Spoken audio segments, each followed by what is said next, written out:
એક તો અત્યારે સોના ચાંદીના ભાવો શું કામ ઘટી રહ્યા છે અને હવે આગળ શું થશે, એટલે ભાવો વધારે નીચે જશે કે ફરી ઉપર આવશે?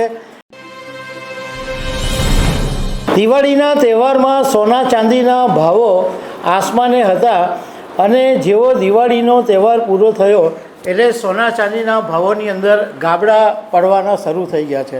ત્યારે લોકોને બે વાત જાણવામાં રસ છે।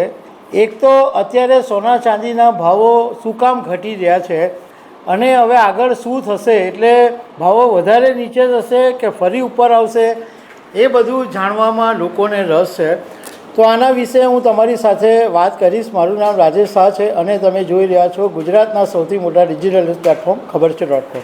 સોના ચાંદીના ભાવો દિવાળીના સમયે રોકેટ ગતિએ ઉછળી ગયા હતા અને એક તબક્કે સોનાનો ભાવ 10 ગ્રામ દીઠ 1,33,000 રૂપિયા સુધી પહોંચી ગયો હતો અને ચાંદીનો ભાવ કિલોએ 1,80,000 રૂપિયા સુધી પહોંચી ગયો છે। આજની તારીખે એટલે આજના દિવસે જ્યારે હું તમારી સાથે વાત કરી રહ્યો છું ત્યારે અહીંયા સુરતના સોના ચાંદી બજારમાંથી અમે થોડા ભાવ કઢાવ્યા તો આજે સોનાનો ભાવ 10 ગ્રામ દીઠ લગભગ 1,22,000 રૂપિયા છે અને ચાંદી 1,52,000 રૂપિયા છે। એટલે એમ કહી શકાય કે સોનાના ભાવની અંદર લગભગ 10,000 રૂપિયા જેટલા તૂટી ગયા છે અને ચાંદીના ભાવની અંદર 30,000 રૂપિયા જેટલો ઘટાડો આવ્યો છે। હવે અત્યારે સોના ચાંદીના ભાવ ઘટવા પાછળના કારણો કયા છે? તો એક કારણ એ છે કે સોનું ઓલ ટાઈમ લગભગ હાઈ ઉપર પહોંચી ગયું, એટલે ઘણા બધા લોકોએ પોતાના ઘરમાં જે સોનું રાખેલું હતું એ વેચીને નફો ગજવે ગાળી દીધો છે, નફો ગાંઠી દીધો છે। કારણ કે મોટાભાગના લોકોએ બહુ નીચા ભાવે સોનું ખરીદેલું હતું, એટલે એમના માટે તો આ એક બહુ મોટી તક હતી કે અત્યારના ભાવે વેચવાથી એમને સારો એવો ફાયદો મળે એમ હતો અને પાછું એકવાર ઘટે તો પાછું લઈ શકાય એવી ગણતરીએ ઘણા બધા લોકોએ પોતાના ઘરનું સોનું હતું તે વેચી દીધું હતું। બીજું કારણ એ છે કે અમેરિકા અને ચીન વચ્ચે જે વેપાર વિવાદ હતો એની અંદર થોડોક સુધારો આવ્યો છે અને અત્યારે દુનિયાભરમાં જે યુદ્ધો ચાલી રહ્યા છે એ એકદમ શાંત થઈ ગયા છે। યુક્રેન રશિયા યુદ્ધ એકદમ શાંત છે, ઇઝરાયલ ગાઝાનું જે યુદ્ધ હતું એ શાંત છે, એટલે યુદ્ધો પણ અત્યારે શાંત છે। બીજું કે લંડનના જે વોલ્ટની અંદર ચાંદીનો પુરવઠો બહુ વધી ગયો છે।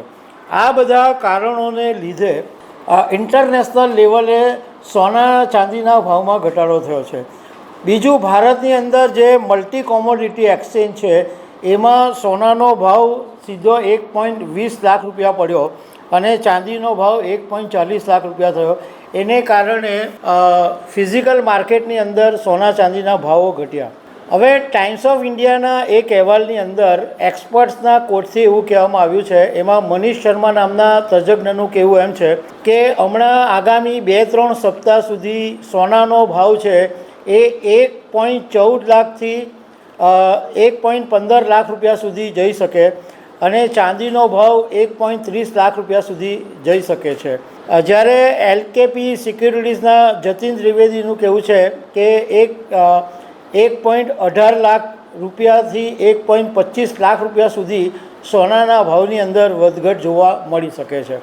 જોકે જ્વેલરી કાઉન્સિલના રાજેશ રોકડેનું કહેવું એમ છે કે થોડો ટાઈમ ભલે સોના ચાંદીના ભાવો ઘટશે પરંતુ ફરી એક વખત ઇન્ટરનેશનલ લેવલે જે 5,000 ઔંસ દીઠ ભાવ પહોંચી જશે। અત્યારે લગભગ 3,900 ઔંસનો ઇન્ટરનેશનલ લેવલે સોનાનો ભાવ છે, એટલે લગભગ એમ માનો કે 1.5 લાખ રૂપિયા સુધી સોનાનો ભાવ પહોંચી શકે।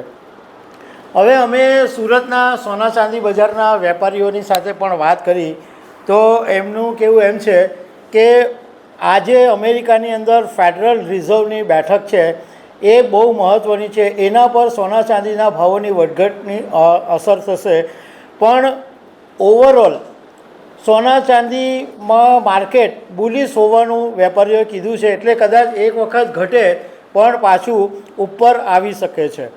અમે અહીંયા આગળ એક બાબતની સ્પષ્ટતા કરી દેવા માંગીએ છીએ કે આ એક ન્યૂઝ હતા એટલે તમારી સાથે શેર કર્યા છે। પરંતુ જો તમારે સોના ચાંદીમાં ઇન્વેસ્ટમેન્ટ કરવું હોય તો જાણકારોની સલાહ લઈને જ ઇન્વેસ્ટમેન્ટ કરવું હિતાવહ છે. તો દર્શક મિત્રો, આવી અનેક વાતો સાથે અમે તમને મળતા રહીશું. Thank you very much.